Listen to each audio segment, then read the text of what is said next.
So what's up mga ka-idol no, karong adlaw day mga ka-idol mag-repair na pud tani og piso wifi. Kay naa lagi piso wifi nga gidala diri sa atoa. Unya mao day ni ang iyang sulod day mga ka-idol, naka custom board ang iyahang gamit. Unya akong gipangutana ang tag-iyaan ni day mga ka-idol ug unsay problema sa iyang piso wifi. Unya ni ana siya connecting daw, unya dili na daw mahulugan. Unya pag-check din ako mga ka-idol, walay power ang iyang board nga Raspberry Pi. Unya akong gipang-check ang mga boltahe niya mga ka-idol gikan sa supply okay man. Unya pag-check nako, pagtan-aw nako sa custom board mauday ang guba. Mauday walay power ang iyahang board nga Raspberry Pi kay guba day iyahang custom board. Mao na ako ang gistoryahan ng tag-iya day mga ka-idol kay wala lagi tay stock nga custom board kay nahutdan man. Ako lang siya giingnan nga dili lang ta magamit og custom board. Ako lang ning wiringan og bag-o nga dili ta magamit og custom board. Unya mao na ni mga ka-idol ako na ning gisugnan og wiring. Mao ni atong angay buhaton day mga ka-idol ug wala tay stock nga pisa ug naa tay paagi nga unsay atong buhaton para lang mauki ang iyang piso wifi. Unya kung dili nato pangitaag paagi og magpaabot pa ta og order pila pa ka days mo abot. Sayangan man pud ta sa kada adlaw natong income, bahala ginagmay basta kanunay. Kay lisod man sad kaayo nga wala kay income kada adlaw, nga kabalo baya ko nga magbayad ka sa imong binuwan nga internet. Kay lisod kaayo nga mapinding pila ka adlaw ang atuang piso wifi nga walay income. Maong kinahanglan jud nato nga maka-income ta kada adlaw, bahala ginagmay kay naa lagi tay kuta nga bayronon sa atuang internet sa binuwan. Mao nang ako isip technician sa mga piso wifi o mo repair og piso wifi. Mao nang ako ang pangitaag paagi kutob sa akong makaya, ako nang buhaton. Pero naay uban nga guba nga mga pisa pero no choice ta angay jud natong ilisan. Mao nang usahay maghuwata nga moabot ang pisa nga ato ang gipalit. Ana man jud na basta naatay negosyo nga ginagmay labi na og piso wifi. Kay kanila lagi mga butang o mga gadget o mga pisa dili jud nato mahibaw-an og magka-problema. Mao nang dili jud ta angay mahibong kay isip butang o mga gadget na adunay moabot nga mga problema. Kay normal na lagi na nga magka-issue o magka-maintenance ta. Unya kay nahuman na lagi tag wiring day mga ka-idol, ari na pud nako gitistingan og saksak. Samtang naghuwata nga nagreboot pa iyang piso wifi mo dilikit sa tag shoutout sa ato ang mga bag-ong followers. Shoutout day ko ni Donis Obina, Evangeline Home,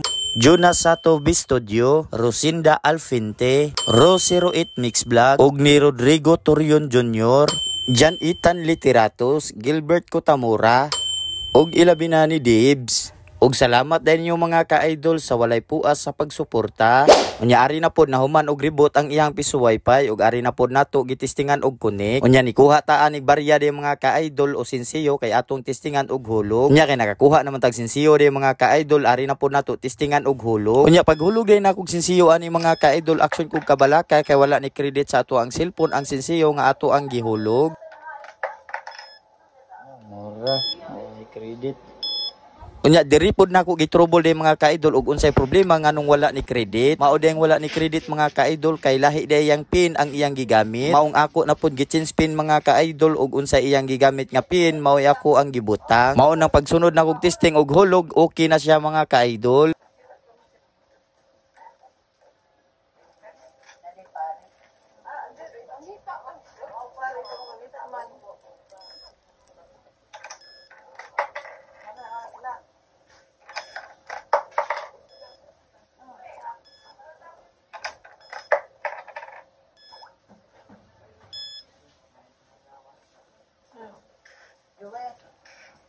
Unya kay ni credit naman mga ka-idol ug okay na ato sa ning testingan ug naabad yung internet nga mosulod sa ato ang cellphone.